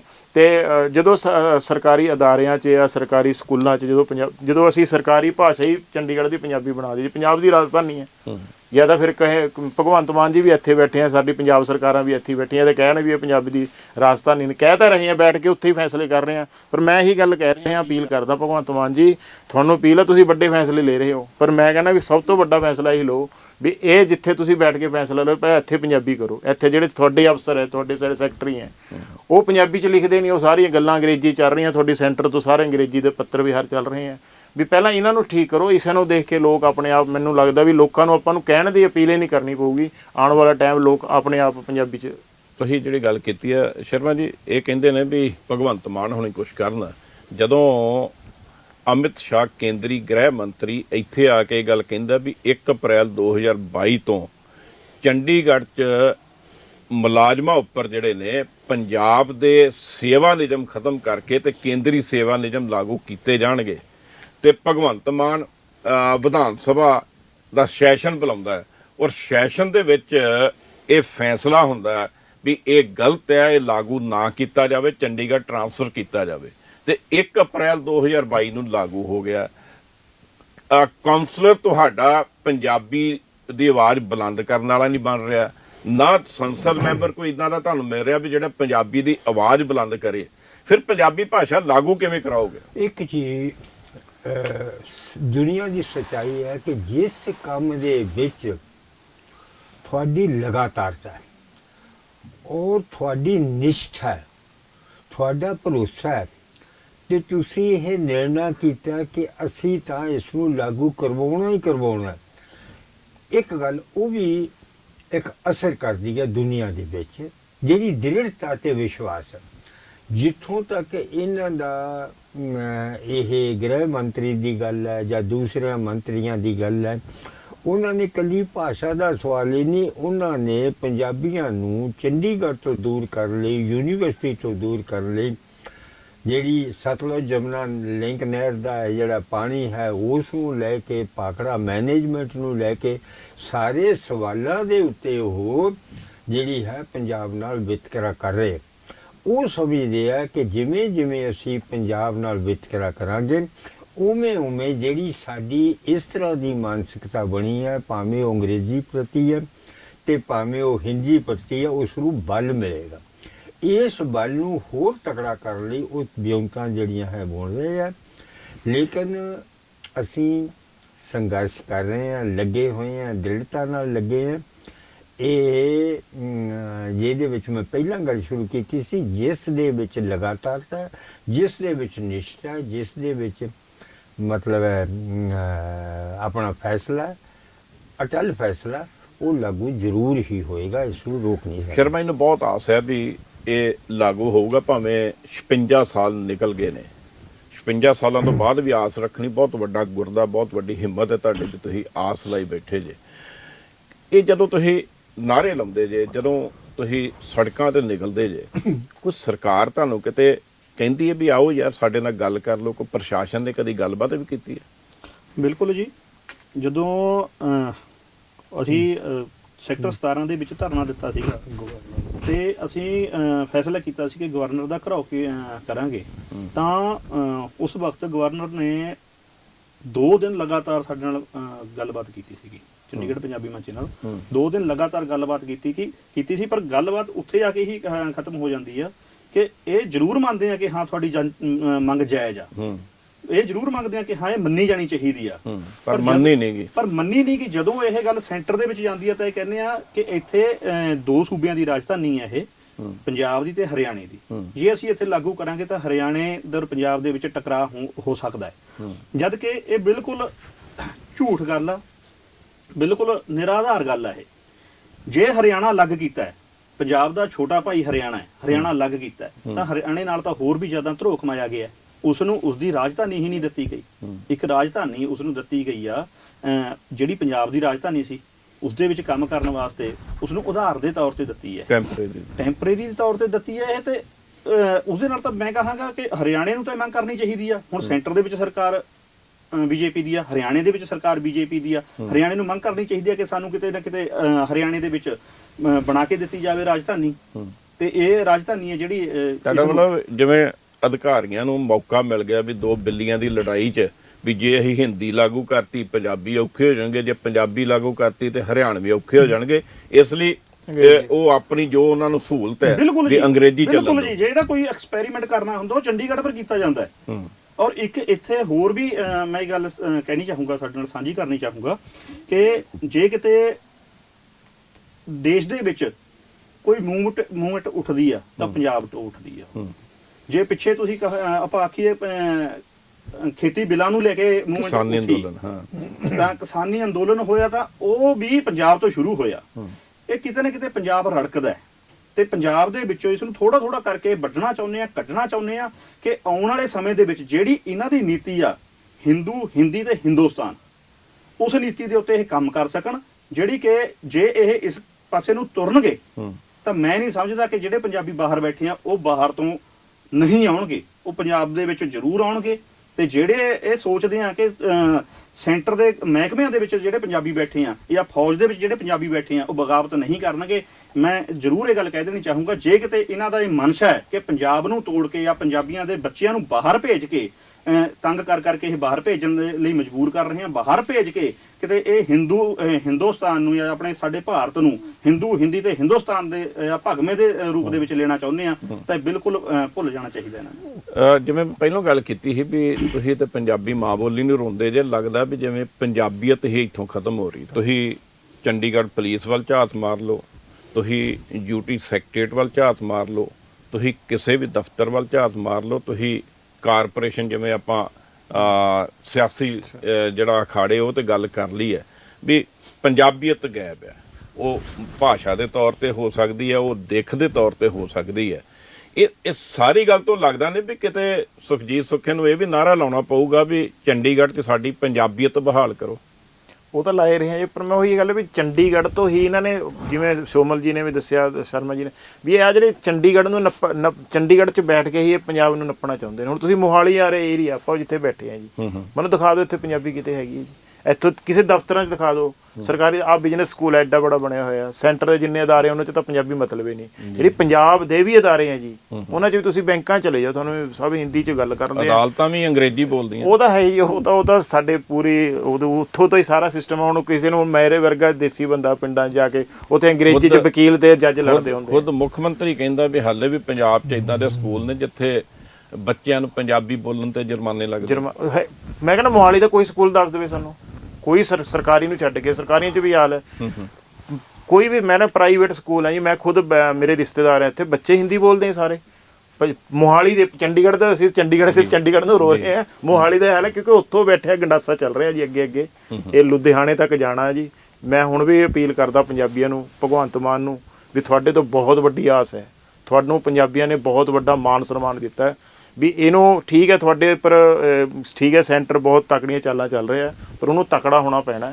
ਉਹਨੂੰ ਦਿੱਲੀਆਂ ਤੋਂ ਵੀ ਆਜ਼ਾਦ ਹੋਣਾ ਪੈਣਾ ਤੇ ਉਹਨੂੰ ਲੜਾਈ ਤਕੜੀ ਲੜਨੀ ਪੈਣੀ। ਪੰਜਾਬੀ ਦਿੱਲੀ ਵਾਲੇ ਤੋਂ ਆਜ਼ਾਦ ਹੋਣਾ ਪੈਣਾ। ਮੁੱਖ ਮੰਤਰੀ ਪੰਜਾਬ ਦੇ ਨੇ, ਖੁਦ ਮੁਖਤਿਆਰ ਨੇ। ਦੇਖੋ ਇਹ ਤਾਂ ਆਮ ਗੱਲਾਂ ਜੀ, ਹੁਣ ਸਾਰਾ ਕੁਝ ਸਾਹਮਣੇ ਆ ਰਿਹਾ ਕਿਤੇ ਨਾ ਕਿਤੇ। ਮੈਂ ਤਾਂ ਕਹਿੰਦਾ ਵੀ ਠੀਕ ਹੈ, ਭਗਵੰਤ ਮਾਨ ਇੱਕ ਤਕੜਾ ਲੀਡਰ ਹੈ, ਆਉਣ ਵਾਲੇ ਸਮੇਂ 'ਚ ਬਹੁਤ ਕੁਝ ਕਰ ਸਕਦਾ ਹੈ। ਵੱਡਾ ਫੈਸਲਾ, ਸਾਨੂੰ ਬੜੀ ਖੁਸ਼ੀ ਹੋਈ ਹੈ ਜੀ, ਜੀ। ਪੰਜਾਬੀ ਮੰਚ ਇਸ ਗੱਲ ਦਾ ਬਹੁਤ ਵੱਡਾ ਵੀ ਦੇਖੋ ਪਹਿਲਾਂ ਚੰਨੀ ਨੇ ਵੀ ਥੋੜਾ ਜਿਹਾ ਕਰਿਆ ਸੀ, ਚੰਡੀਗੜ੍ਹ ਦੀ ਗੱਲ ਕੀਤੀ ਸੀ, ਪਰ ਉਹ ਤੋਂ ਬਾਅਦ ਵੱਡੀ ਆਸ ਹੈ ਸਾਨੂੰ ਭਗਵੰਤ ਮਾਨ ਹੈ ਜਿਹੜਾ ਇੱਕ ਤਕੜੇ ਫੈਸਲਾ ਲੈਂਦਾ, ਜਿਹੜੇ ਬੋਲਦਾ ਹੈ। ਕਿਤੇ ਮੈਂ ਭਗਵੰਤ ਮਾਨ ਨੂੰ ਅਪੀਲ ਕਰਦਾ ਵੀ ਤੂੰ ਕਲਾਕਾਰ ਹੈ, ਇੱਕ ਕਮੇਡੀਅਨ ਕਲਾਕਾਰ ਹੈ, ਤੇਰੀਆਂ ਗੱਲਾਂ ਕਿਤੇ ਕਮੇਡੀਅਨ ਨਾ ਬਣ ਜਾਣ, ਤੂੰ ਇੱਕ ਸੂਰਮਾ ਬਣ ਕੇ ਦਿਖਾ। ਵੀ ਪਹਿਲਾਂ ਮੈਂ ਤਾਂ ਅਪੀਲ ਕਰਦਾ ਵੀ ਜਿਹੜੀ ਅੱਜ ਇਹ ਗੱਲ ਕੀਤੀ 21 ਫਰਵਰੀ ਤੋਂ, ਮੈਂ ਕਹਿੰਦਾ 21 ਫਰਵਰੀ ਨੂੰ ਜੇ ਇਹ ਗੱਲ ਕਹਿ ਦਿੰਦਾ ਚੰਡੀਗੜ੍ਹ ਤੋਂ ਪੰਜਾਬੀ ਨੂੰ ਲਾਗੂ ਕਰ ਦੇ, ਤਾਂ ਕਿ ਅੱਗੇ ਵਧਣੇ ਨਾ।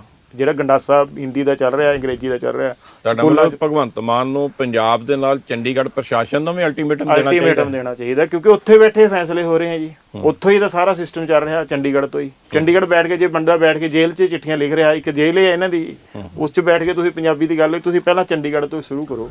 ਤੇ ਮੈਂ ਕਹਿੰਦਾ ਵੀ ਆਉਣ ਵਾਲੇ ਟਾਈਮ 'ਚ ਪੰਜਾਬ 'ਚ ਆਪਣੇ ਆਪ ਲਹਿਰਾਂ ਬਹਿਰਾਂ ਹੋ ਜਾਣਗੀਆਂ ਪੰਜਾਬ ਦੀਆਂ, ਔਰ ਸਾਨੂੰ ਆਸ ਹੈ ਵੀ ਇਹ ਭਗਵੰਤ ਮਾਨ ਕਰੂਗਾ। ਜੇ ਭਗਵੰਤ ਮਾਨ ਨਹੀਂ ਕਰੂਗਾ, ਇੱਕ ਦਿਨ ਕੋਈ ਐਸਾ ਪੰਜਾਬੀ ਆਊਗਾ, ਉਹਨੂੰ ਕਰਨਾ ਪੈਣਾ। ਜੇ ਪੰਜਾਬੀ ਨੂੰ ਬਚਾਉਣਾ ਤਾਂ ਸਾਡੇ ਚੰਡੀਗੜ੍ਹ ਨੂੰ ਬਚਾਉਣਾ ਪੈਣਾ, ਸਾਨੂੰ ਚੰਡੀਗੜ੍ਹ ਲੈਣੀ ਪੈਣੀ ਹੈ, ਔਰ ਚੰਡੀਗੜ੍ਹ 'ਚ ਪੰਜਾਬੀ ਭਾਸ਼ਾ ਨੂੰ ਸਰਕਾਰੀ ਭਾਸ਼ਾ ਬਣਾਉਣਾ ਪੈਣਾ, ਜੇ ਪੰਜਾਬ ਨੂੰ ਬਚਾਉਣਾ ਹੈ, ਜੇ ਪੰਜਾਬੀਅਤ ਨੂੰ ਬਚਾਉਣਾ ਹੈ।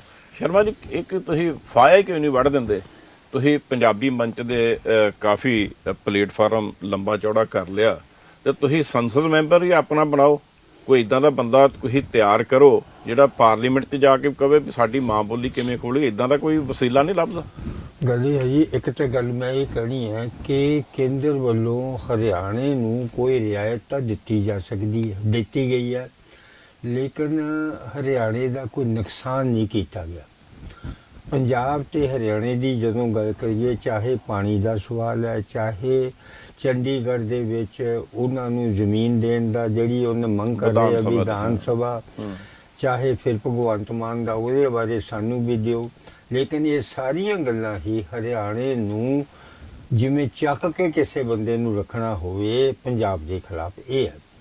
ਅਗਲੀ ਗੱਲ ਇਹ ਹੈ ਕਿ ਜਿੱਥੋਂ ਤਾਈਂ ਸਾਡਾ ਬੰਦਾ, ਹੁਣ ਇਹ ਤਾਂ ਹੈ ਨਹੀਂ ਵੀ ਸਾਡਾ ਦਿਲ ਨਹੀਂ ਕਰਦਾ ਕੋਈ ਸਾਡਾ ਮੈਂਬਰ ਪਾਰਲੀਮੈਂਟ ਹੋਵੇ, ਅਸੀਂ ਮਾਹੌਲ ਇਹ ਚਾਹੁੰਦੇ ਹਾਂ। ਅਸੀਂ ਇੱਥੇ 3 ਕੌਂਸਲ ਦੀਆਂ ਚੋਣਾਂ ਲੜੀਆਂ ਸੀ, ਸਾਡੀ ਬਿਮਲਾ ਨੇ, ਮਨਜੀਤ ਤਿਵਾੜਾ ਨੇ, ਪਾਰਲੀਮੈਂਟ ਦੀਆਂ ਵੀ 2 ਸੀਟਾਂ ਲੜੀਆਂ, ਸਾਡੀ ਸ਼ੀਲਾ ਦੀਦੀ ਦਾ ਉਹਨਾਂ ਦਿਨਾਂ 'ਚ ਬਹੁਤ ਵੱਡਾ ਨਾਂ ਸੀ, ਤੇ ਸੱਜਣ ਸਿੰਘ ਦਾ ਵੀ ਕੰਮ ਸੀ, ਲੇਕਿਨ ਲੋਕਾਂ ਦੀਆਂ ਵੋਟਾਂ ਜਿਹੜੀਆਂ ਪੰਜਾਬੀ ਮੰਚ ਵੱਲੋਂ ਕਹਿੰਦਾ ਸਾਰੇ ਪੰਜਾਬੀ ਇਕੱਠੇ ਕਰ ਲਓ ਚੰਡੀਗੜ੍ਹ 'ਚ। ਇਹ ਸਾਡਾ ਯਤਨ ਹੈ ਜੀ, ਵੋਟਾਂ ਦੇ ਸਵਾਲ ਦੇ ਉੱਤੇ ਹਾਲੇ ਸਾਡੀ ਇਹ ਕਮਜ਼ੋਰੀ ਸਮਝ ਲਓ ਜਾਂ ਕੀ ਹੈ, ਲੇਕਿਨ ਇਹ ਹੈ ਕਿ ਚੰਡੀਗੜ੍ਹ ਪੰਜਾਬੀ ਮੰਚ ਨੇ ਸੰਘਰਸ਼ ਕੀਤੇ ਆ, ਅਸੀਂ ਸੰਘਰਸ਼ ਨੂੰ ਤਿੱਖਾ ਕਰਾਂਗੇ। ਚੰਡੀਗੜ੍ਹ ਦੇ ਵਿੱਚ, ਪੰਜਾਬ ਦੇ ਵਿੱਚ ਅਕਾਲੀ ਪਾਰਟੀ ਠੀਕ ਹੈ, ਉਹਦਾ ਆਪਣੀ ਭੂਮਿਕਾ ਨਹੀਂ ਨਿਭਾ ਰਹੀ, ਲੇਕਿਨ ਚੰਡੀਗੜ੍ਹ ਦੇ ਵਿੱਚ ਅਸੀਂ ਦੇਖਿਆ ਕਿ ਅਕਾਲੀ ਪਾਰਟੀ ਜਿਹੜੀ ਆ ਸਾਡੇ ਨਾਲ ਪੂਰੀ ਤੌਰ ਤੇ ਖੜੀ ਹੈ, ਪਹਿਲੇ ਦਿਨ ਤੋਂ ਬੋਲਦੇ ਆ। ਹਰਦੀਪ ਉਹਨਾਂ ਦਾ ਸੈਕਟਰੀ, ਉਹਨਾਂ ਦੇ ਦੂਸਰੇ ਬੰਦੇ ਵੀ ਪ੍ਰਧਾਨ, ਚੰਡੀਗੜ੍ਹ ਦੇ ਪ੍ਰਧਾਨ ਨੇ ਹਰਦੀਪ ਸਿੰਘ ਕੌਂਸਲਰ। ਤੇ ਅਸੀਂ ਆਉਣ ਵਾਲੇ ਸਮੇਂ 'ਚ ਜ਼ਰੂਰ ਹੀ ਇਸ ਮੁਹਿੰਮ ਨੂੰ ਤਿੱਖਾ ਕਰਾਂਗੇ ਔਰ ਲੋਕ ਵੀ ਜੁੜਨਗੇ। ਤੇ ਮੈਂ ਜਿਹੜੀ ਪਹਿਲਾਂ ਗੱਲ ਦੱਸੀ ਸੀ ਕਿ ਜਿਸ ਦੇ ਵਿੱਚ ਲਗਾਤਾਰਤਾ ਤੇ ਦ੍ਰਿੜਤਾ, ਉਹ ਕੰਮ ਜ਼ਰੂਰ ਹੋਣਗੇ। ਸੋਮਲ ਜੀ, ਕਿਉਂ ਨਹੀਂ ਇਦਾਂ ਦਾ ਮਾਹੌਲ ਬਣਦਾ? ਤੁਸੀਂ ਕਿਸਾਨੀ ਅੰਦੋਲਨ 'ਚ ਤੁਹਾਨੂੰ ਸੰਘਰਸ਼ ਕਰਦਿਆਂ ਦੇਖਿਆ, ਜਦੋਂ ਸੂਰਜ ਡੁੱਬਦਾ ਸੀ ਤੇ ਸਾਰੇ ਚੰਡੀਗੜ੍ਹ ਦੇ ਜਿਹੜੇ ਚੌਂਕ ਸੀ ਤੁਹਾਡੇ ਵਰਗੇ ਸੰਘਰਸ਼ੀਲ ਲੋਕਾਂ ਨਾਲ ਭਰ ਜਾਂਦੇ ਸੀ। ਇਦਾਂ ਦਾ ਮਾਹੌਲ ਕਿਉਂ ਨਹੀਂ ਸਿਰਜਿਆ ਜਾਂਦਾ? ਚੰਡੀਗੜ੍ਹ ਤੇ ਪੰਜਾਬ ਦਾ ਆ, ਪੰਜਾਬ ਦੇ ਲੋਕਾਂ ਨੂੰ ਨਾਲ ਲੈ ਕੇ, ਪੰਜਾਬ ਦੇ ਲੋਕਾਂ ਨੂੰ ਅਵੇਅਰ ਕਰਕੇ ਬੜੀ ਵੱਡੀ ਇਹ ਗੱਲ ਹੈ। ਕਿਉਂਕਿ ਕਈ ਵਾਰੀ ਮੈਂ ਇੱਥੇ ਡਿਬੇਟ ਵੀ ਕਰਦਾ ਔਰ ਮੈਂ ਅਕਸਰ ਇਹ ਗੱਲ ਲਗਾਤਾਰ ਹੀ ਕਹਿੰਦਾ, ਉਹ ਪੰਜਾਬੀਓ ਚੰਡੀਗੜ੍ਹ ਵੱਲ ਵੀ ਝਾਤ ਮਾਰੋ। ਤੁਸੀਂ ਕਹਿੰਦੇ ਬੜੇ ਹੀ ਅਣਖੀ ਆ, 56 ਸਾਲਾਂ 'ਚ ਤੁਹਾਡੀ ਮਾਂ ਬੋਲੀ ਮਾਰਤੀ ਚੰਡੀਗੜ੍ਹ। ਕਿਤੇ ਇਦਾਂ ਦੀ ਕੋਆਰਡੀਨੇਸ਼ਨ ਨੇ, ਜਿਵੇਂ ਲੇਖਕ ਸਭਾਵਾਂ ਨੇ, ਜਿਵੇਂ ਸਾਹਿਤਕਾਰ ਨੇ ਪੰਜਾਬ ਦੇ ਕੁਛ ਤੇ ਆਉਂਦੇ ਵੀ ਆ ਧਰਨਿਆਂ 'ਚ, ਵੀ ਇੱਕ ਇਦਾਂ ਦਾ ਵੱਡਾ ਇੱਕ ਪਲੇਟਫਾਰਮ ਬਣਾਇਆ ਜਾਵੇ, ਇੱਕ ਮੁਹਿੰਮ ਬਣਾਈ ਜਾਵੇ। ਤੁਹਾਨੂੰ ਯਾਦ ਹੋਊਗਾ ਜਦੋਂ ਉਦੋਂ ਕਿਸਾਨੀ ਅੰਦੋਲਨ ਚੱਲ ਰਿਹਾ ਸੀ ਤੇ ਬਲਬੀਰ ਸਿੰਘ ਰਾਜੇ ਵਾਲੇ ਹੁਣੇ ਸਾਡੇ ਪ੍ਰੋਗਰਾਮ 'ਚ ਆਹੀ, ਮੇਰੀ ਕਿਤਾਬ ਵੀ ਰਿਲੀਜ਼ ਹੋਣੀ, ਉਹ ਕਹਿੰਦੇ ਵੀ ਅਗਲਾ ਮੋਰਚਾ ਅਸੀਂ ਚੰਡੀਗੜ੍ਹ ਹੀ ਲਾਵਾਂਗੇ। ਕੋਈ ਇਦਾਂ ਦਾ ਵਸੀਲਾ ਨਹੀਂ ਬਣਾ ਰਹੇ ਕੋਈ? ਬਿਲਕੁਲ ਜੀ, ਦੇਖੋ ਕੋਸ਼ਿਸ਼ ਅਸੀਂ ਇਹੀ ਕਰ ਰਹੇ ਹਾਂ ਕਿ ਸਾਰੇ ਪੰਜਾਬੀਆਂ ਨੂੰ ਜਿਹੜੇ ਚੰਡੀਗੜ੍ਹ ਦੇ ਵਿੱਚ ਨੇ, ਜਿਹੜੇ ਵੱਖ-ਵੱਖ ਪਾਰਟੀਆਂ ਦੇ ਵਿੱਚ ਮੈਂ ਕਹਾਂਗਾ ਵੀ ਬੜੇ ਬੈਠੇ ਨੇ, ਜਿਹੜੇ ਮਤਲਬ ਉਹਨਾਂ ਦੇ ਦਿਮਾਗ ਦੇ ਉੱਤੇ ਪਾਰਟੀਆਂ ਦਾ ਭੂਤ ਸਵਾਰ ਆ ਜੀ, ਉਹਨਾਂ ਨੂੰ ਵੀ ਮੈਂ ਅਪੀਲ ਕਰਨੀ ਚਾਹੂੰਗਾ, ਖਾਸ ਕਰ ਚੰਡੀਗੜ੍ਹ ਦੇ ਮਾਂ ਬੋਲੀ ਦਾ ਵਾਸਤਾ ਪਾਓਗੇ ਜਿੰਨੇ ਵੀ ਪੰਜਾਬੀ ਨੇ, ਕਿ ਆਪਾਂ ਹੁਣ ਸਮਾਂ ਉਹ ਆ ਕਿ ਆਪਾਂ ਇਕੱਠੇ ਹੋਈਏ ਤੇ ਅਸੀਂ ਲੜੀਏ ਚੰਡੀਗੜ੍ਹ ਦੇ ਆਪਣਾ ਹਿੱਸਾ ਲੈਣ ਦੇ ਲਈ, ਚੰਡੀਗੜ੍ਹ ਦੇ ਵਿੱਚ ਆਪਣੇ ਵਜੂਦ ਦੇ ਲਈ ਲੜੀਏ। ਉਹਨਾਂ ਨੂੰ ਵੀ ਮੈਂ ਅਪੀਲ ਕਰਨੀ ਚਾਹੂੰਗਾ। ਪਤਾ ਨਹੀਂ ਕੀ ਹੁੰਦਾ ਜਦੋਂ ਇਲੈਕਸ਼ਨ ਆਉਂਦੇ ਆ ਤਾਂ ਹਰੇਕ ਆਪਣੀ ਆਪਣੀ ਪਾਰਟੀ ਦੇ ਵਿੱਚ ਕਿਵੇਂ ਚਲੇ ਜਾਂਦਾ, ਕਿਵੇਂ ਉਹ ਲੋਕਾਂ ਨੂੰ ਪਾਰਟੀਆਂ ਭਰਵਾਉਣੀਆਂ ਆ, ਉਹ ਕਿਵੇਂ ਉਹ ਉਹਨਾਂ ਦੀ ਬੋਲੀ ਬੋਲਣ ਲੱਗ ਜਾਂਦੇ ਨੇ। ਮੈਨੂੰ ਤਾਂ ਅਜੇ ਤੱਕ ਇਹ ਗੱਲ ਸਮਝ ਹੀ ਨਹੀਂ ਲੱਗੀ ਹੈ। ਮੈਂ ਕਹਾਂਗਾ ਕਿ ਲੋਕਾਂ ਨੂੰ ਪਹਿਲਾਂ ਵਰਣ ਵੰਡਾਂ ਦੇ ਵਿੱਚ ਪਾਇਆ ਗਿਆ, ਫਿਰ ਧਰਮਾਂ ਦੇ ਵਿੱਚ ਵੱਖ-ਵੱਖ ਕੀਤਾ ਗਿਆ। ਹੁਣ ਇਹ ਨਵੇਂ ਕਿਸਮ ਦੇ ਧਰਮ ਸ਼ੁਰੂ ਹੋਏ ਆ ਜਿਹੜੇ ਪਾਰਟੀਆਂ ਦੇ ਵਿੱਚ ਨੇ, ਪਾਰਟੀ ਵੰਡ ਨੇ ਜਿਹੜੇ ਲੋਕ ਨੇ। ਅਸੀਂ ਆਪਣੇ ਹੀ ਲੋਕਾਂ ਨੂੰ ਆਪਸ ਦੇ ਵਿੱਚ ਦੇਖਣਾ ਨਹੀਂ ਚਾਹੁੰਦੇ ਜਦੋਂ ਇਲੈਕਸ਼ਨ ਹੁੰਦੇ ਆ। ਮੈਂ ਅਪੀਲ ਕਰਨੀ ਚਾਹੂੰਗਾ, ਵਾਸਤਾ ਪਾਉਣਾ ਚਾਹੂੰਗਾ ਕਿ ਚੰਡੀਗੜ੍ਹ ਦੇ ਲੋਕੋ, ਪੰਜਾਬੀਓ, ਹੁਣ ਤਾਂ ਇਕੱਠੇ ਹੋ ਜਾਓ। ਬਹੁਤ ਕੁਝ ਹੋ ਲਿਆ ਸਾਡੇ ਨਾਲ, ਬਹੁਤ ਅਸੀਂ ਨੀਚੇ ਪੱਧਰ ਤੇ ਚਲੇ ਗਏ ਆ, ਇੰਨੇ ਜ਼ਿਆਦਾ ਅਸੀਂ ਮਤਲਬ ਕਹਿ ਸਕਦੇ ਹਾਂ ਦਲਦਲ ਦੇ ਵਿੱਚ ਚਲੇ ਗਏ ਆ ਕਿ ਸਾਨੂੰ ਨਿਕਲਣਾ ਇਸ ਵਕਤ ਔਖਾ ਹੋ ਜਾਊਗਾ ਜੇ ਅਸੀਂ ਹੁਣ ਵੀ ਨਾ ਸੰਭਲੇ। ਕੋਸ਼ਿਸ਼ ਸਾਡੀ ਇਹੀ ਹੈ ਕਿ ਇਕੱਠੇ ਕਰੀਏ, ਅਸੀਂ ਸਾਰਿਆਂ ਨੂੰ ਨਾਲ ਲੈ ਕੇ ਚੱਲੀਏ ਤੇ ਸਾਡਾ ਆਪਣਾ ਕੋਈ ਨੁਮਾਇੰਦਾ ਇੱਥੇ ਜਿਹੜਾ ਸਾਡੀ ਗੱਲ ਸੁਣੇ, ਪੰਜਾਬੀਆਂ ਦੀ ਗੱਲ ਸੁਣੇ। ਕਿਉਂਕਿ ਸਾਡਾ ਜਿਹੜਾ ਇੱਥੇ ਦੀ ਮੰਗ ਆ, ਪਿੱਛੇ ਗੱਲਾਂ ਸਾਰੇ ਕਰਦੇ ਆਏ ਆ ਕਿ ਇੱਥੇ ਕਲੋਨੀਆਂ ਵਸ ਗਈਆਂ ਜਾਂ ਬਾਹਰਦਿਆਂ ਦੀ ਬਹੁਤਾਤ ਜ਼ਿਆਦਾ ਹੋ ਗਈ, ਪਰ ਕਿਸੇ ਦੇ ਮਾਈਗ੍ਰੇਟ ਹੋ ਕੇ ਆਉਣ ਨਾਲ ਇੱਥੋਂ ਦਾ ਜਿਹੜਾ ਚੰਡੀਗੜ੍ਹ ਦਾ ਜਿਹੜੇ ਪੰਜਾਬ ਦਾ ਹਿੱਸਾ ਹੈ, ਇਹਦਾ ਮੁਹਾਂਦਰਾ ਤਾਂ ਨਹੀਂ ਬਦਲਿਆ ਜਾ ਸਕਦਾ। ਇਹ ਹੈ ਤਾਂ ਪੰਜਾਬ ਦਾ ਹੀ ਹੈ ਹਿੱਸਾ। ਚੰਡੀਗੜ੍ਹ ਰਹੂ ਤੇ ਪੰਜਾਬ ਦਾ, ਚੰਡੀਗੜ੍ਹ ਰਹੂ ਤਾਂ ਪੰਜਾਬ ਦੇ ਧਰਤ ਤੇ ਉਹੀ ਹੈ। ਉਜਾੜੇ ਗਏ ਆ। ਜੇ ਹੁਣ ਕਹਿ ਸਕਦੇ ਅਸੀਂ ਲੁਧਿਆਣੇ ਦੇ ਵਿੱਚ ਜ਼ਿਆਦਾ ਪੰਜਾਬੀਆਂ ਨਾਲੋਂ ਜ਼ਿਆਦਾ ਪ੍ਰਵਾਸੀ ਹੋਣੇ, ਤਾਂ ਕਿ ਉੱਥੇ ਦਾ ਹੈ ਤਾਂ ਪੰਜਾਬ ਹੀ ਹੈ, ਹੈ ਤਾਂ ਪੰਜਾਬ ਹੀ ਹੈ, ਕਿ ਬਦਲ ਥੋੜੀ ਨਾ ਜਾਊਗਾ। ਬਿਲਕੁਲ ਠੀਕ ਹੈ, ਬਿਲਕੁਲ ਠੀਕ ਹੈ। ਸੋ ਪੰਜਾਬ ਦੇ ਲੋਕਾਂ ਕੋਲ ਇਹ ਗੱਲ ਪਹੁੰਚਾਉਣੀ ਬੜੀ ਜ਼ਰੂਰੀ ਸੀ। ਸਾਲ 2022 ਵੀ ਨਿਕਲ ਗਿਆ, ਪਰ ਤੁਹਾਡੀ ਮਾਂ ਬੋਲੀ ਚੰਡੀਗੜ੍ਹ ਵਿੱਚ ਜਿਹੜੀ ਹੈ ਉਹਨੂੰ ਕੋਈ ਮਾਨਤਾ ਨਹੀਂ ਮਿਲੀ। ਔਰ ਪੰਜਾਬੀ ਮੰਚ ਵੱਲੋਂ ਫਿਰ ਇੱਕ ਹਾਕ ਮਾਰੀ ਹੈ ਮੁੱਖ ਮੰਤਰੀ ਭਗਵੰਤ ਸਿੰਘ ਮਾਨ ਨੂੰ ਵੀ ਜੇ ਤੁਸੀਂ ਪੰਜਾਬ ਦੇ ਲੋਕਾਂ ਨੂੰ ਅਲਟੀਮੇਟਮ ਦਿੱਤਾ ਵੀ 21 ਫਰਵਰੀ 2023 ਤੱਕ ਮਾਂ ਬੋਲੀ ਨੂੰ ਸਮਰਪਿਤ ਹੋਵੋ, ਤੇ ਨੇੜੇ ਹੀ ਪੰਜਾਬ ਰਾਜ ਭਵਨ ਹੈ, ਡਿਊਟੀ ਸਕੱਤਰੇਤ ਹੈ, ਕਿਤੇ ਉੱਥੇ ਵੀ ਇੱਕ ਚੇਤਾਵਨੀ ਪੱਤਰ ਭੇਜ ਕੇ ਕਿਹਾ ਜਾਵੇ ਵੀ ਜੇ ਭਗਵੰਤ ਸਿੰਘ ਮਾਨ ਦੀ ਮਾਂ ਬੋਲੀ 21 ਫਰਵਰੀ ਤੱਕ ਲਾਗੂ ਨਾ ਕੀਤੀ ਤੇ ਫਿਰ ਚੰਡੀਗੜ੍ਹ ਵਿੱਚ ਵੀ ਮੋਰਚਾ ਲਾਇਆ ਜਾਊਗਾ। ਦੇਖੋ ਭਗਵੰਤ ਮਾਨ ਹੋਣੀ ਇਸ ਆਵਾਜ਼ ਨੂੰ ਕਿੰਨਾ ਕੁ ਸੁਣਦੇ ਨੇ ਔਰ ਕਿੰਨਾ ਕੁ ਇਹਦੇ ਤੇ ਪਹਿਰਾ ਦਿੰਦੇ।